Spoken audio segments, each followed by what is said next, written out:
Ya vamos a dejar de... Bueno, tendremos tiempo para hablar de fútbol, ya se bendiga. Ahora sí. Ah, ya va. ¿Por qué está aquí?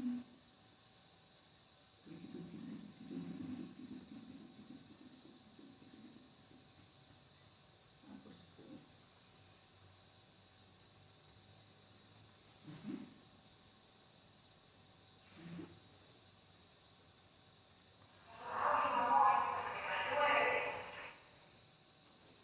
Ajá. Bueno, vamos a seguir con la clase de, ya la última parte de lo que es la regeneración en vertebrados superiores. Y ya, bueno, vimos la clase pasada todo lo que eran algunos elementos o algunos factores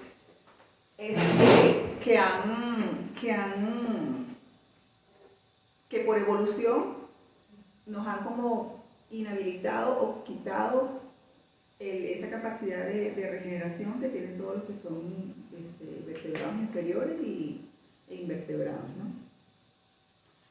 Entonces, bueno, sabemos que tenemos que nosotros como mamíferos y vertebrados superiores no regeneramos extremidades. Sin embargo, tenemos ciertos órganos que hacen un recambio continuo, constante, e incluso que hacen regeneración, ¿okay?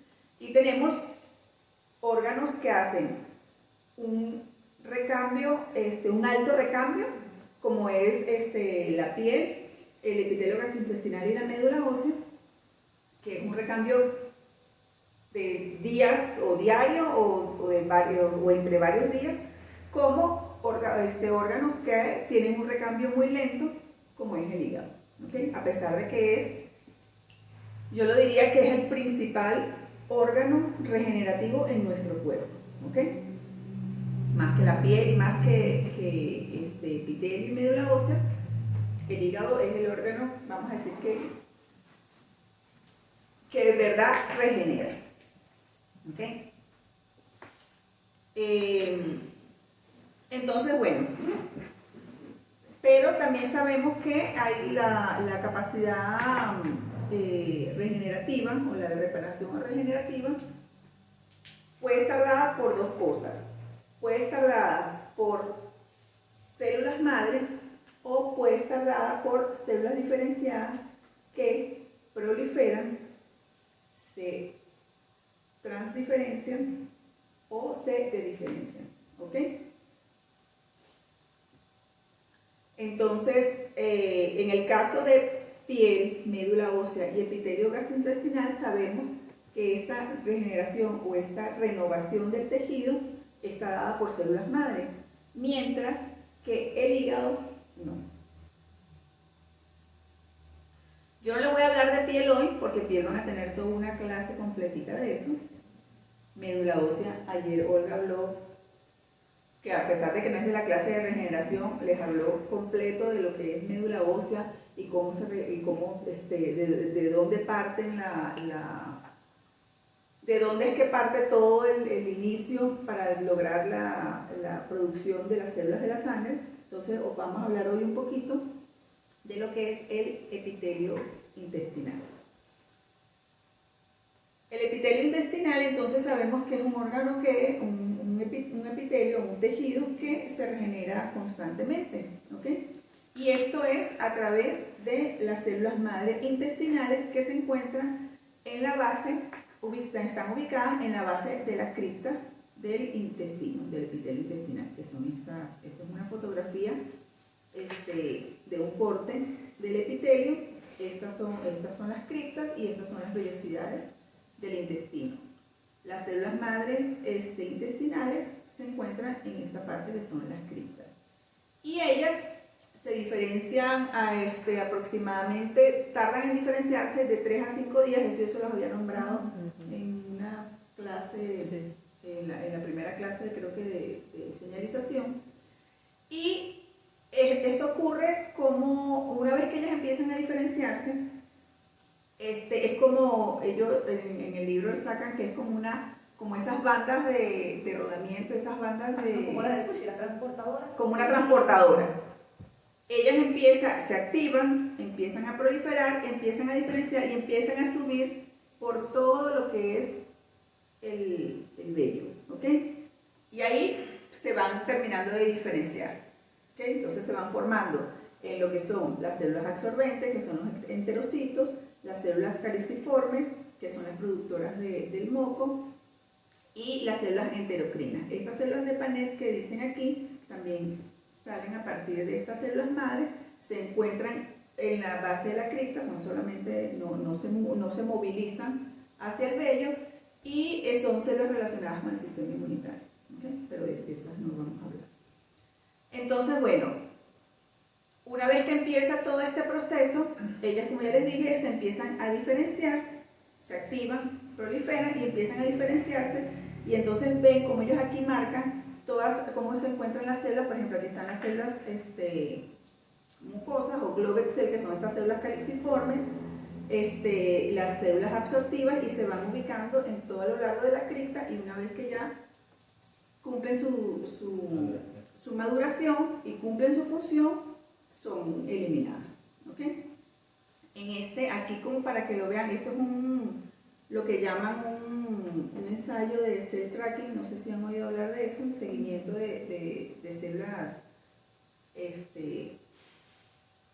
en este caso es de células desde inmaduras hasta células diferenciadas en un ratón transgénico, donde ellos, en el promotor de un factor, de un marcador que es el LGR5, que es específico de estas células de la cripta, que son las células madre, colocando un medicamento, se activa el promotor, entonces con una coloración todas las células se colorean y empiezan y se pueden ver. Entonces ven como en el día 1, aquí se encuentran en la base de la cripta, se encuentran las células, ¿ok? Y estas son las células madres que son indiferenciadas. Y a medida que van pasando los días y que estas células van proliferando y se van diferenciando, ven cómo las células van recorriendo todo lo que es el largo de la vellosidad. ¿Okay? Es decir, que ese marcador no es solamente de células madre, porque se supone que a medida que ellas van subiendo, las células ya van diferenciando. No, lo que pasa es que esto es un ensayo o sea, como difícil de entender. Ajá. El ratón transgénico tiene un promotor CRI, no sé qué, Okay. Le ponen en el promotor de este marcador, de este gen, le ponen un CRI, no sé qué. Y eso hace que una vez que se ponga el medicamento, es muy somero lo que les estoy diciendo, esto se active. ¿Okay? Este gen se active, y a pesar de que la célula se va diferenciando, se mantenga. Por eso. Entonces, por eso, no, pero son células diferenciadas ya. Sí, o sea, estamos de acuerdo, pues. Es decir, que no solamente te está reconociendo las células madres al inicio, sino que por eso que tú acabas de explicar. No, porque las células diferenciadas no expresan este marcador. Es en este ensayo con es algo experimental. Es algo experimental. Sí, esto es un ensayo. Okay, esto no es simplemente un corte y ya lo van viendo. No, esto es un ratón transgénico que es específico para que ocurra esto. Entonces, a pesar de que es un marcador de célula madre, una vez que se va diferenciando, este gen lo siguen expresando. ¿Okay? Sí, más o menos agarraron la idea. ¿Okay? O sea, que por eso es que pueden ver cómo va movilizándose las células en la vellosidad una vez que empieza a diferenciarse. Sí, no es que la célula... Okay. Eso es como en la piel, ¿cuál es que es LGR6? En la piel, en el folículo piloso. El 6, ¿verdad? Porque esos son marcadores de células epiteliales. En el intestino es 5, en la piel es 6, y así van.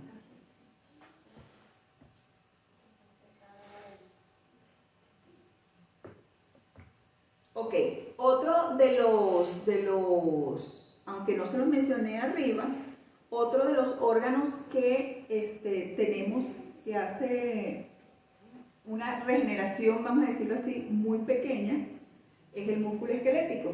¿Okay? El músculo esquelético se genera a partir de lo que son los mioblastos, o que llaman también células satelitales. Nosotros como en la etapa adulta no generamos músculo nuevo, o sea, el músculo no se genera, pero sí tiene la capacidad de repararse o de crecer. ¿Okay? Y entonces aquí es cuando funcionan lo que son las células madres musculares. ¿Okay? Estas células son capaces de generar fibras musculares nuevas y ellas se mantienen en un estado quiescente, que ya habíamos hablado ayer lo que era la quiescencia, un estado durmiente sobre lo que es la fibra muscular. Y una vez que ocurre una lesión pequeña, no es que si uno pierde medio muslo lo va a poder regenerar, ya sabemos que no es así, o que se necesita que el músculo crezca, estas células, por supuesto, hay algunas señales, y estas células se activan, salen de este estado durmiente, proliferan, se diferencian a células progenitoras del músculo, y estas células progenitoras del músculo entonces se fusionan con la fibra muscular que ya se encuentra para hacer que este músculo se repare o que crezca. ¿Okay? Eso es lo que siempre ocurre en la hipertrofia muscular, que se repara. En cambio, el músculo liso, que es el músculo gastrointestinal, que es totalmente distinto, pues la reparación de ellos también ocurre, pero de una forma muy distinta, porque lo que llamamos es el músculo liso del intestino es cilíndrico. En cambio no, es más, bueno, es alargado, tiene así. Y el músculo liso tiene una particularidad de que es sincitial, es decir, de que la inervación también que ayuda a la regeneración y todo eso, es como que enciende un foco y le empiezan a todos a encender como un foquito, no todo se enciende inmediatamente. En cambio el esquelético sí hay una activación inmediata, por eso por la hipertrofia, por eso ocurre la regeneración del músculo esquelético, aunque es más lenta que el músculo intestinal, del liso, pero es más fuerte. Y en cambio, es más efectivo. Es más efectiva. Ok, entonces aquí podemos ver, esta era como una representación gráfica de esta inmunofluorescencia, donde estos círculos verdes son los núcleos de lo que es la fibra muscular, y aquí vemos a la célula satelital, que son los mioblastos, los que se convierten en mioblastos, que es la célula madre para poder generar nuevo músculo. ¿Okay? Y por otra parte tenemos entonces lo que es lo que yo llamo nuestro órgano regenerativo por excelencia, a pesar de que pareciera que la piel, como es la que hace un recambio a cada rato, uno diría que es como la que se regenera más, pero si uno pierde piel, no se va a regenerar. Una parte importante, un porcentaje importante de la piel, no hay una regeneración. ¿Ok? Uno ha visto que con lesiones de más de segundo grado profundo, tercer grado. De tercer grado, y que incluso no que sean, no nada más por lo profundo, sino que sean amplias, eso nunca va a regenerar. ¿Ok? En cambio el hígado sí, si uno pierde el 70% del hígado, él es capaz de recuperar su masa y funcionalidad. Cuando la piel en el caso de la piel, cuando hay la lesión en la piel y la piel se repara, la funcionalidad no es la misma, porque queda la cicatriz y por supuesto eso es una piel que no es funcional. Entonces, bueno, sin embargo, cuando hay una lesión crónica en el hígado, sí produce fibrosis, porque tampoco es tan excelente como para que tú lo quites y él se regenera de nuevo. ¿Okay? El hígado tiene dos células principales, que son los hepatocitos y las células del conducto biliar o colangiocitos, que también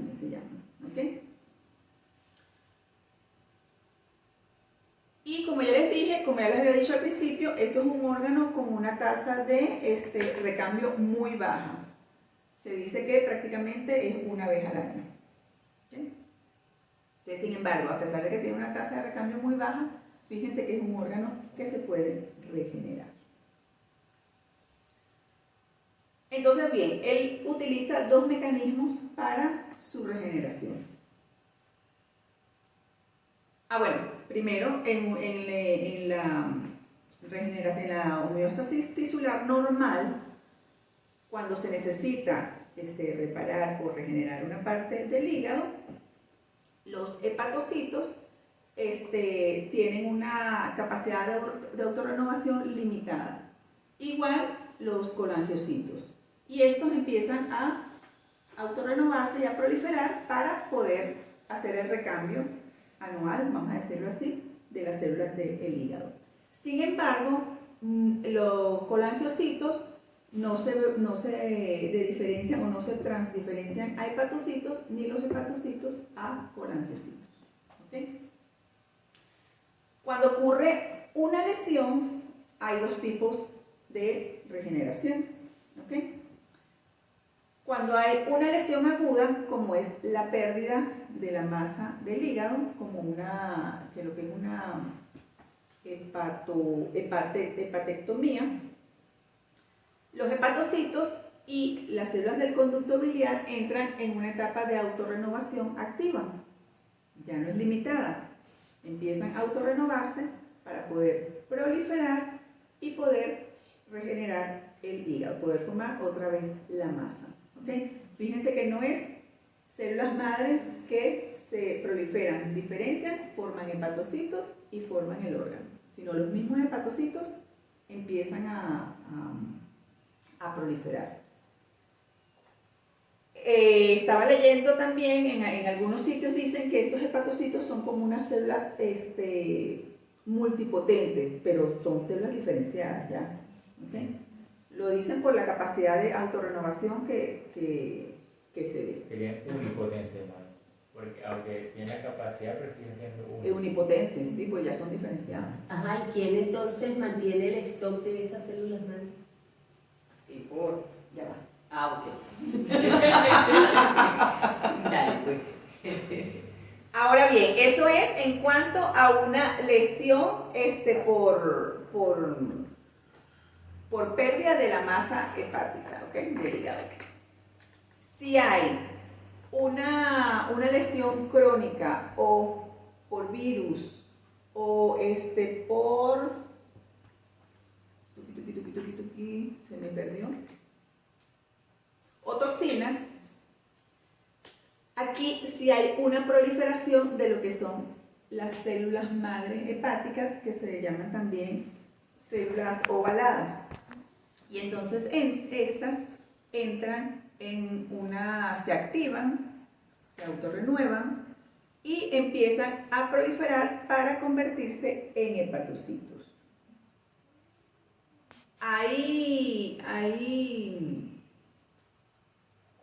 Y cuando hablo de lesión crónica, es una lesión crónica, vamos a decirlo, como incipiente, porque ya cuando hay una lesión crónica grande, una cirrosis, ya ahí no se puede, ya ahí sabemos que no hay regeneración cuando viene el trasplante de hígado. Y también se habla que entonces estos hepatocitos que se pueden autorrenovar se pueden como que diferenciar para convertirse como en una célula madre. ¿Ok? Son como hipótesis. Incluso recientemente se habla de, aunque yo les dije que las células del conducto biliar no se podían transdiferenciar a hepatocitos, ni los hepatocitos a las células del conducto biliar, hay casos en donde como el daño empieza a ser tan grande que lo que hace es que las células madre se diferencian a células, a colangiocitos, y estos colangiocitos se diferencian a hepatocitos, se transdiferencian. ¿Okay? Y los que quedan se vuelven a rediferenciar a células madre. Es un sistema medio... Son todas las vías Es que posibles. depende del nicho, o sea, de lo que necesite el que va a desarrollar. Yo me imagino que por no depender específicamente de la célula madre para poder renovarse, es que estas células tienen esa como plasticidad de poder ir de un lado a otro para poder cumplir la función. ¿Ok?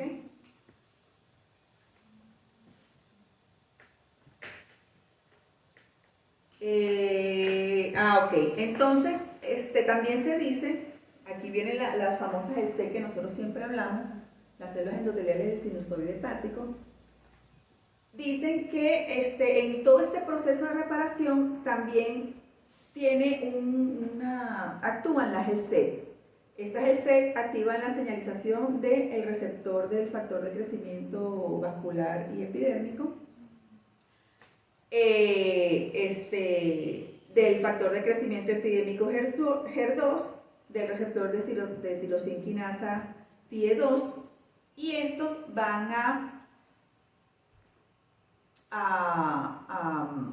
upar la secreción de WNT2, de factor de crecimiento de hepatocitos, y de citoquinas como CXR4 y CXR7, que lo que van a hacer es desencadenar también la proliferación de los hepatocitos y la reparación hepática. Entonces, una vez que ocurre el daño al hepatocito, por supuesto, no nada más son los hepatocitos per se que se dañan, sino que también las células endoteliales que se encuentran en todo lo que es el hígado son las que empiezan a mandar señales como decir repara, necesitamos reparar. Entonces todas estas señales pareciera que vinieran de estas células que hacen que los hepatocitos de su autorrenovación limitada pasen a una autorrenovación más activa para poder proliferar y diferenciarse. ¿Ok? Ahora bien, ¿se acuerdan que la clase pasada yo les había hablado sobre... habíamos hablado de todo lo que eran factores externos que también estaban involucrados en lo que era... que estaban involucrados en ser positivos para la autorrenovación, para la regeneración, o que actuaban de manera negativa para la regeneración. Y les había hablado que uno de los factores que habían influenciado a que los mamíferos o vertebrados superiores perdieran esa capacidad de regeneración era la presencia de oxígeno. Una vez que pasamos de la vida acuática a la vida terrestre, ese cambio en los niveles de oxígeno afectó el sistema de todo lo que era la regeneración, por supuesto aunado a todo lo que es sistema inmunitario y todo eso, ¿ok? Entonces,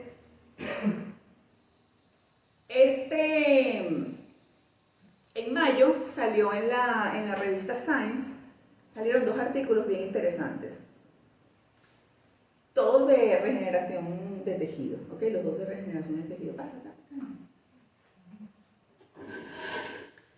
Este primero dice que el sensar el oxígeno es lo que permite la regeneración. ¿Okay? Ellos tomaron... bueno, entonces se sabe que en los vertebrados inferiores, como son los renacuajos de sapo, se pueden regenerar extremidades luego de una amputación, mientras que en los vertebrados mamíferos, los vertebrados superiores, no ocurre esta regeneración. ¿Okay?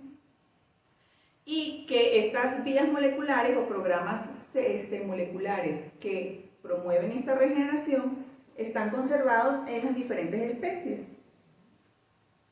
pero que nosotros las tenemos como latentes, ¿ok? Entonces, ¿qué fue lo que hicieron ellos? Ellos quisieron estudiar si esta capacidad, o la presencia del oxígeno, o la no presencia de oxígeno, podía influenciar esta regeneración. Entonces, ¿qué hicieron? Tomaron renacuajos de este sapo, que ya han estudiado anteriormente, y ellos saben que cuando cortan la extremidad del renacuajo y las ponen como explantes es poner el tejido completo así como se cortó en un medio de cultivo, en una placa de cultivo, ¿okay? Eso es lo que uno llama explante. Si se ponen como explantes en cultivo, estos pueden regenerar, ¿ok? Entonces, ¿qué fue lo que hicieron? Tomaron embriones de ratón, les cortaron la extremidad y también los pusieron como explantes. Los pusieron como explantes en baja concentración de oxígeno o una concentración de oxígeno nula y en presencia de oxígeno. A ver qué pasaba en ambas condiciones. Y ellos pudieron ver que a bajas condiciones de oxígeno, tanto los renacuajos, que ya se sabe, como las extremidades del embrión del ratón, empezaban el proceso de regeneración, como la formación del blastema, ¿ok? Y que cuando empezaban a aumentar los niveles de oxígeno, las extremidades del ratón perdía esa regeneración y empezaba como la formación de la fibrosis, o sea, lo que era la reparación. Con los cambios de oxígeno, con el aumento o disminución de oxígeno, entonces ellos vieron que se permitía la expresión de genes regenerativos a menores concentraciones de oxígeno. ¿Okay? Y esto lo hicieron como, vieron la cromatina, vieron metabolismo, no les voy a poner todo eso porque son unos ensayos súper largos, súper complicados. Y también vieron que analizando este factor, que es un factor de transcripción que es inducible por hipoxia, o sea que es sensible al oxígeno, ellos observaron que los mamíferos, los vertebrados, tienen altos niveles de estos factores y que este factor, se me olvidó decirles algo de esto y me estoy acordando que ya va.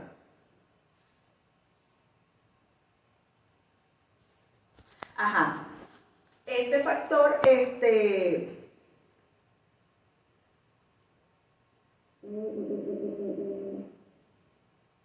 bueno, y que entonces los invertebrados también tenían, se les había encontrado que tenían niveles inferiores de lo que era este factor, que es no del factor, de los reguladores de este factor. ¿Ok? Perdón, eso fue lo que se me olvidó. Los vertebrados, los mamíferos tienen altos niveles de reguladores de este factor, ¿ok? Y entonces, una vez que empieza a aumentar los niveles de oxígeno, el factor empieza a disminuir porque tienen aumentados los reguladores.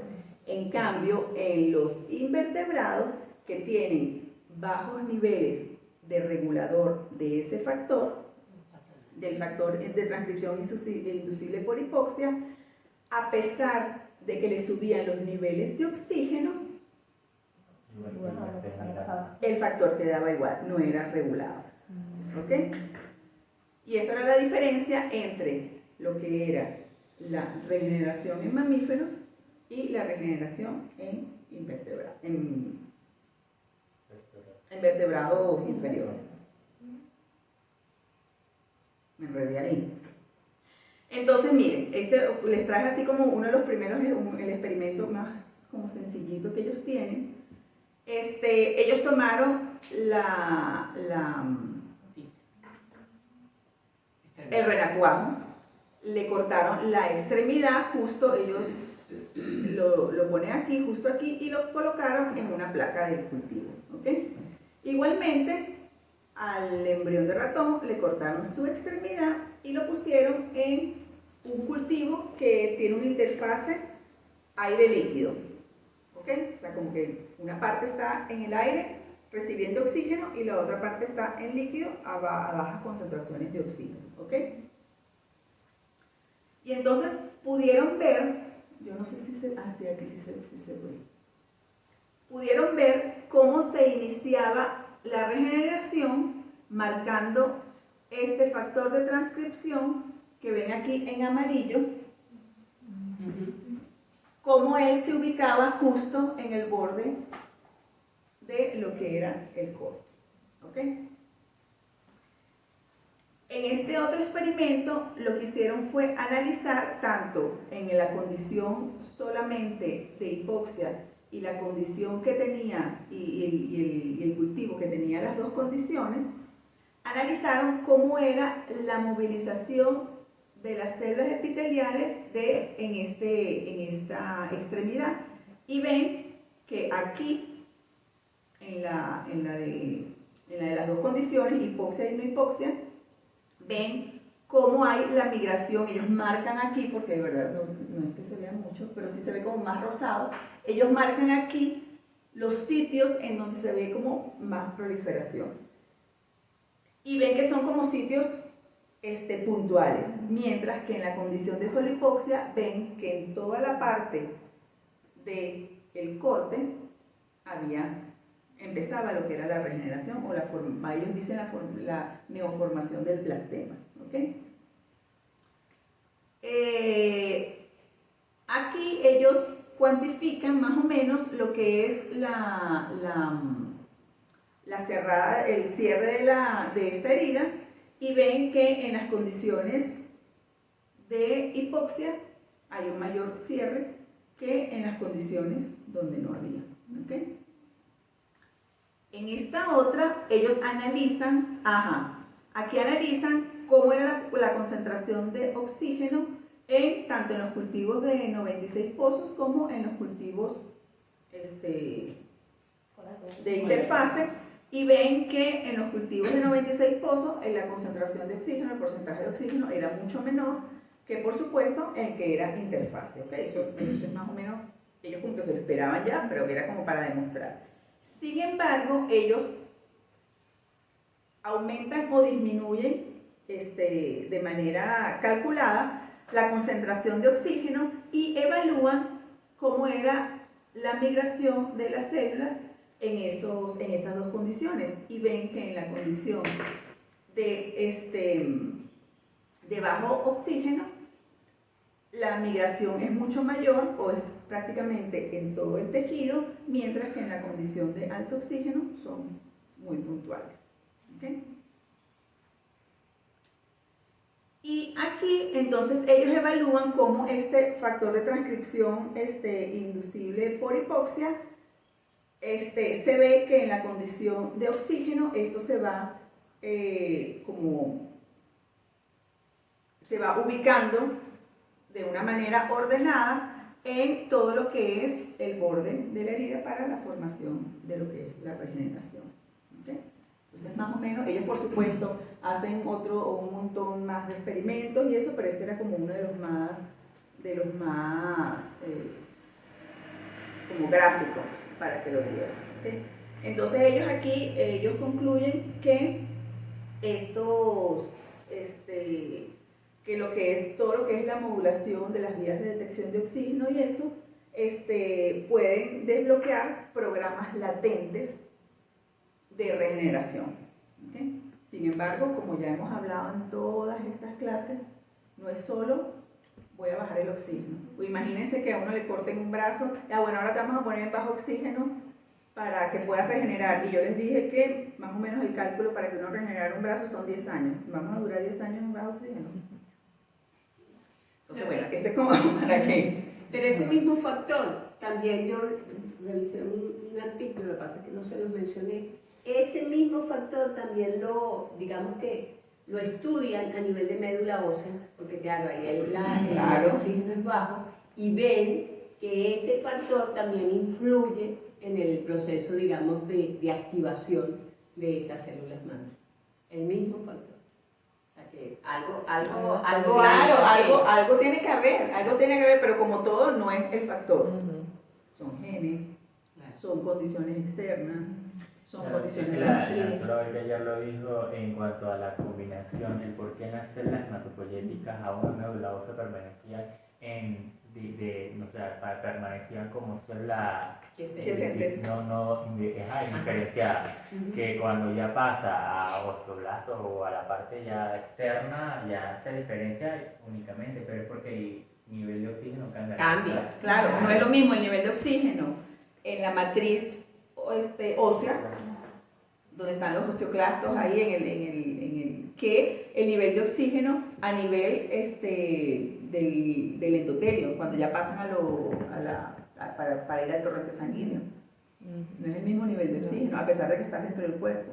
Incluso en condrocitos, una de las metodologías para Es cultivar condrocitos, porque cuando uno tiene los condrocitos, lo que quiere es que ellos empiecen a crecer, claro, ellos se diferencian y se vuelven alargados, pero les cuesta mucho crecer, o sea, no es tan trivial. A veces nosotros nos hemos pasado 2 meses para conseguir 30 millones, que realmente 30 millones es nada, para lo que uno muchas veces necesita. Entonces, una de las metodologías es justamente crecerlos en bajas condiciones de hipoxia, y supuestamente eso mejora. Incluso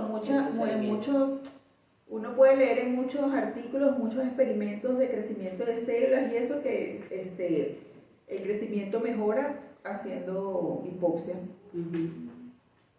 Y eso se puede hacer en las incubadoras. Uno puede tener bajos niveles de oxígeno en incubadoras. Hay incubadoras que ya te vienen con esas dos opciones, pues, CO2 y oxígeno. Para cortar la extremidad, ¿tú necesitas bajo oxígeno en el sitio o en todo? En todo, porque obviamente va a ser una regeneración generalizada, no solo la extremidad. Si es un ser humano, un mamífero, un ratón, por ejemplo, tú puedes usarle una fuerza de presión negativa solamente en la extremidad a ver si crece, pero su cuerpo, su organismo todavía tiene una alta concentración de oxígeno, entonces tienes que suprimir todo el nivel de oxígeno y es inviable para el tú no puedes tener una persona. Además, acuérdense que fíjense dónde están haciendo estos experimentos. El renacuajo, que es incluso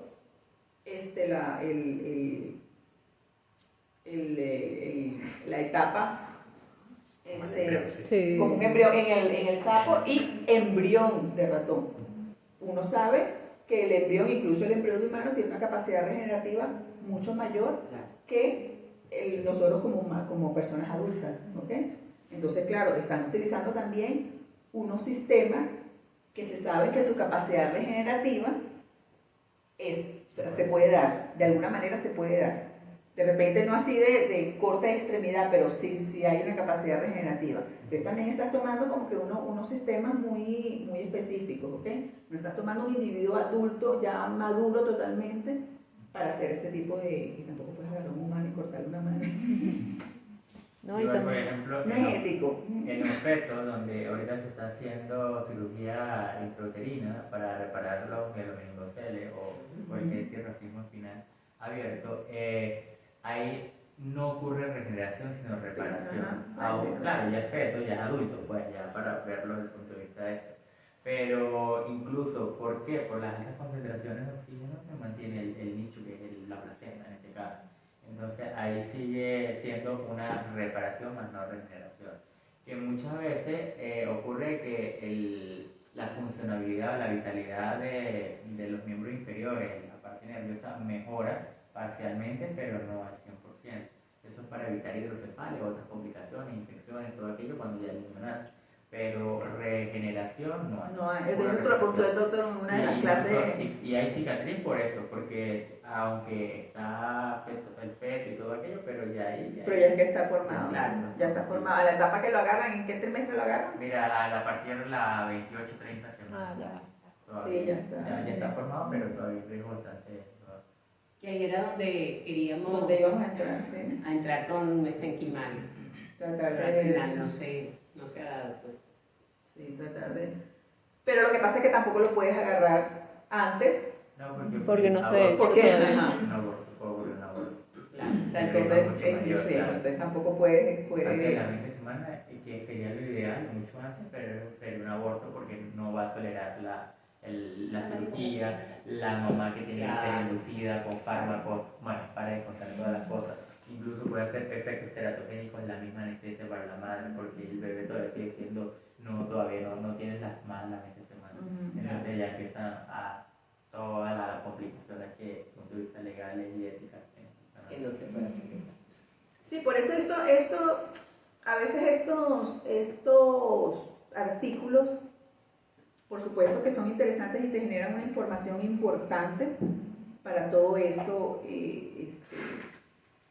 para todo esto que estamos viendo, y es bueno saberlo. Y como ya les hemos repetido y se lo seguiremos repitiendo, no es solo una cosa, son alrededor de todo eso hay si uno une eso, ¿han visto el ciclo de Krebs? Sí. Ok, han visto lo complicado que es. Imagínense el ciclo de Krebs con el de la coagulación, Sí, con los factores de señalización, eso es una maraña, o sea, eso no se puede entender. ¿Ok? Entonces, y todo eso influye, y por un lado y por otro, y de repente son las mismas señales, pero vienen por un lado, vienen por otro, vienen por aquí, vienen por allá. Muy difícil controlar. Entonces, es muy difícil controlar. Entonces, claro, uno ve estos artículos en Science, por supuesto, muy interesantes, con unos experimentos que de verdad llaman la atención, pero también es lo otro que nosotros hablamos. Viene alguien que no ha estudiado del caso, o sea, que lo que hace es ver, mira, esto salió en Science y dice que el oxígeno, entonces ahora vamos a meter a todo el mundo en cámaras de bajo de oxígeno. ¿Qué es lo que pasa? Entonces, y es lo que viene con este otro artículo. O al revés. Las hiperbáricas No, son las hiperbáricas es de de alta concentración de para oxígeno. reparar. Ajá. Para reparar. No, para y que reparar. supuestamente, porque eso me lo preguntó el otro día uno de los muchachos que está con la técnico, pero ellos reparan esa broma. Y él decía, wow, que qué opinaban. Porque él veía que eso era increíble, que eso era totalmente antienvejecimiento, que eso era una maravilla. No, lo que pasa es que, por ejemplo, nosotros lo usamos sobre todo es cuando hay lesiones oncológicas en el cerebro o que hay que reparar rápidamente la herida para tratamientos oncológicos de una vez, quimio o radio, porque la herida se puede abrir en el procesamiento de esto. Y esto lo que hace es aumentar las concentraciones de oxígeno a nivel de la cicatrización para que repare ya. O sea, es para más, es reparar más, no que va a regenerar. Pero sí lo has visto. O sea, sí ves. La cicatriz mejora muchísimo. Muchísimas las altas concentraciones. Claro, porque cuando nosotros hacemos una lesión o que nos hace una herida o algo, ¿qué pasa? Un proceso de cicatrización y todo lo aberrante que es el proceso de inflamación y todo aquello, pero hay bajas concentraciones de oxígeno, entonces es más lento el proceso de cicatrización. Ok, ahí simplemente es para acelerar. Acelerar el proceso de cicatrización, pero no es que igual, eso lo usan los plásticos, igual eso la mayoría de los cirujanos, los quirúrgicos lo usamos para eso, para mejorar la parte de la herida, para cerrar rápido. Y obviamente si hay mayores concentraciones, el músculo que lesionamos para entrar o algo también se va a reparar, no a regenerar. No a regenerar. Sí, pero que se ha tomado como sirve para todo, sirve para... Son dos conceptos tan idénticos, sí. pero muy distintos en cuanto a la biología, pero se confunden. La gente cree que eso es lo mejor. Sí, o sea, Sí, él me lo para vendió todo, así para como la que vida. casi que Para- pongan una cámara hiperbárica aquí. Entonces, bueno, de lo que estamos hablando viene esto, que vamos a decirlo peor, ¿no? Porque poner una persona en bajo oxígeno es un poco más difícil que inyectar ácido hialurónico, ¿ok? Entonces, este trabajo, que es de la misma revista de mayo de este año, que es que el ácido hialurónico, y por supuesto todo lo que es el entramado de lo que es el tejido, ayuda a lo que es la regeneración de la punta del dedo en los mamíferos, ¿ok? Esto lo habían visto con el doctor Cardier, que vemos que el humano en la etapa de embrión, por supuesto, tenemos una capacidad regenerativa, pero que esta capacidad regenerativa se pierde una vez que uno nace, ¿ok? Sin embargo, la regeneración de la punta del dedo se mantiene en la etapa adulta, pero por supuesto al final se pierde, y si ocurre la lesión en un niño, la regeneración es mucho mayor que si ocurre la lesión en un adulto. La otra limitante es que tiene que cortarse en la última o primera falange. No, primera. Primera. La primera. La O distal. Ajá, la distal. El corte tiene que ser en la falange distal, ¿ok? Y no puede ser después del lecho ungueal. Ujú. O sea, El lecho. Sí. ungueal. Ok. La base de la uña. Sí, La base de la uña. ok. O sea, Es nada, pues. O sea, te puedes cortar Sí. esto, o sea, con un cuchillito chacatá, ya cocinando te vuelas y eso se regenera. Sí, O sea, claro. gracias. No No importa que te quede un dedo ahí medio mochito. No, lo que pasa es que porque si es para la huella digital que va a ser importante. Para los aeropuertos y todo eso. Bueno, Bueno, pero tiene el otro. tienes el otro Ya el otro dedo. dedo. ¿Y qué? Aunque te dicen derecho izquierdo. Te dicen Sí, a derecho veces. izquierdo y todo. Sí. Pues tienes que reportar que no tienes medio dedo y ya. Mira, Media no tengo huella. medio dedo. No tengo media huella. Entonces, bueno, sabemos también que ya lo habíamos hablado, que en la composición de la matriz extracelular da la pauta de si se inicia regeneración o se inicia la cicatrización.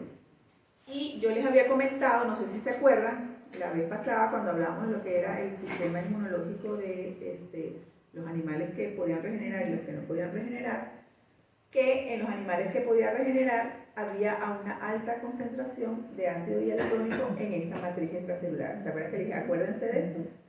Era por eso. ¿Ok? Entonces, ¿qué hicieron estas personas? Ellos hicieron dos experimentos. Hicieron un corte a nivel distal, ¿ok?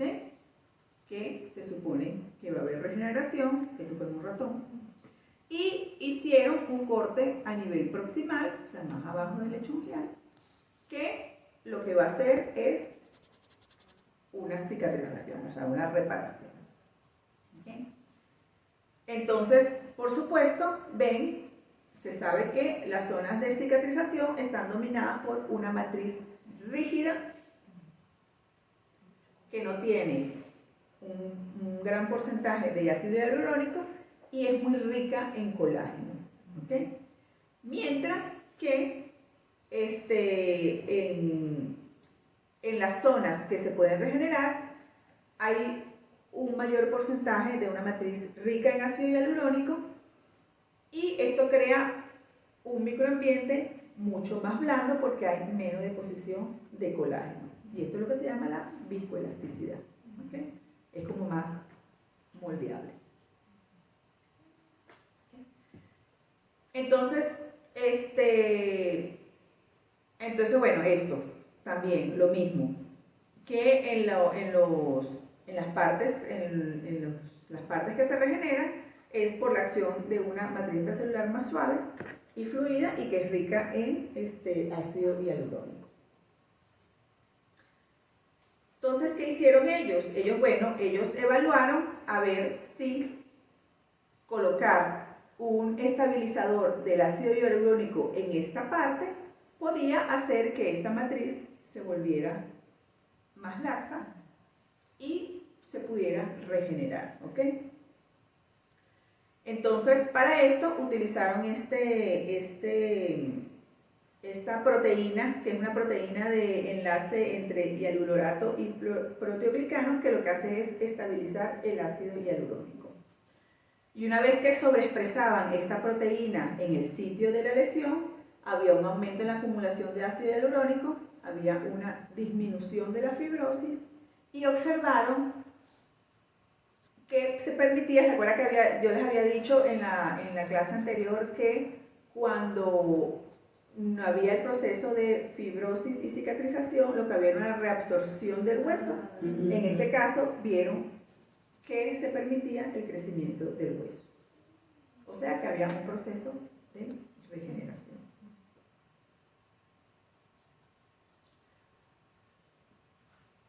Y vieron que en los sitios donde hay regeneración hay una alta expresión de esta proteína y esto lo que hace es estabilizar el ácido hialurónico en el blastema y favorecer su formación.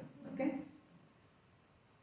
Fíjense que no estoy hablando de inyección de ácido hialurónico ni pomaditas de ácido hialurónico, nada de eso. Ellos están trabajando a nivel molecular. Sí, pero de ahí.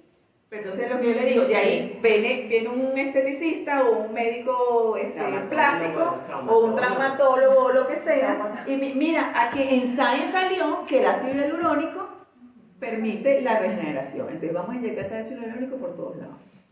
Esto es lo que nosotros siempre decimos y que nos cuidamos. Cuando incluso uno da una charla, si uno muestra esto lo agarran así, ¿ok? Pero no agarran lo que es el fondo de lo que es el artículo, el basamento del artículo, ¿ok? Entonces, bueno, ellos aquí hicieron, este es uno de los experimentos que hicieron, que se los voy a mostrar así rápido. Lo que hicieron fue, una vez que hacían la amputación distal, o sea que se supone que va a regenerar, a unos ratoncitos lo que hicieron fue inyecciones de hialuronidasa para eliminar ese ácido hialurónico. Y también le inyectaron, aquí era inhibidores del ácido hialurónico. ¿Ok? Entonces, cuando hicieron las inmunofluorescencias, vieron que por lo menos el gen,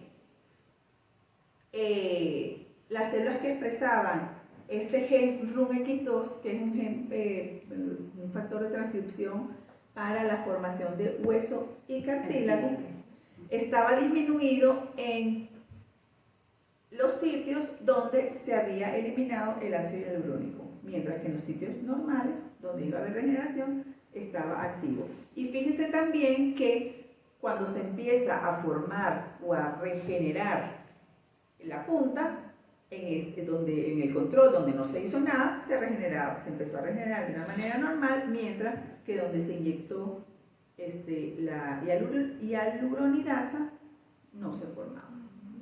¿Okay? Aquí,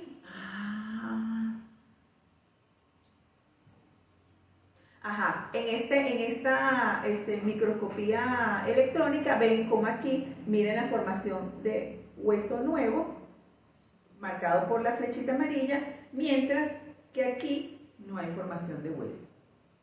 ¿Okay? Que es lo que ocurre en un proceso no regenerativo.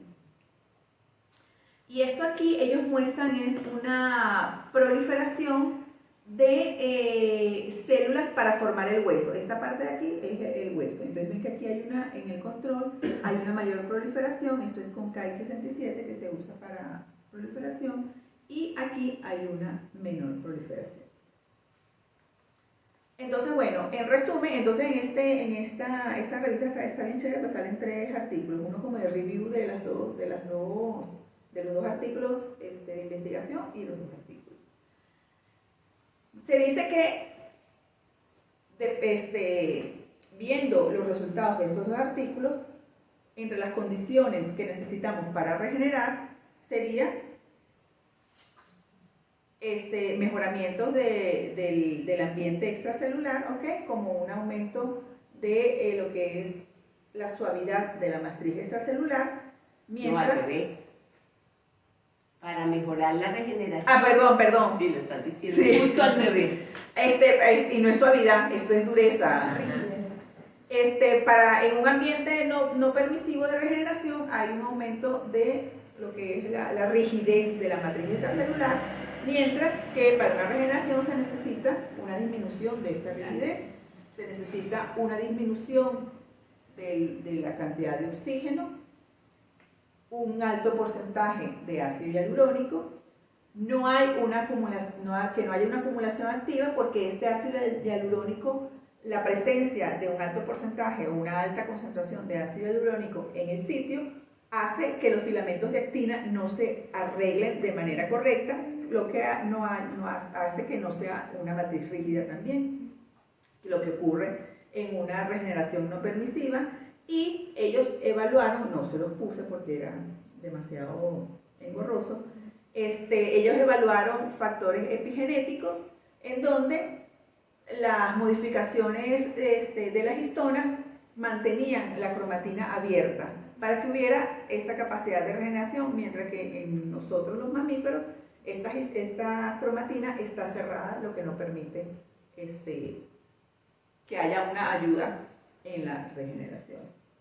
Entonces, bueno, que por supuesto que una combinación de factores genéticos y otros factores del medio ambiente pueden influenciar de manera positiva una regeneración, podrían influenciar de manera positiva una regeneración, y por supuesto que la regeneración no nada más es, como dicen, hay genes que están prendidos en los animales que regeneran y hay genes que están apagados en nosotros que no regeneramos, y no solamente es de prender y apagar un gen, sino que, como les decimos siempre, es todo un conjunto multifactorial que tiene que ser analizado. Sin embargo, claro que se puede ayudar un gen, un factor, y eso es lo que se evalúa, a ver qué se encuentra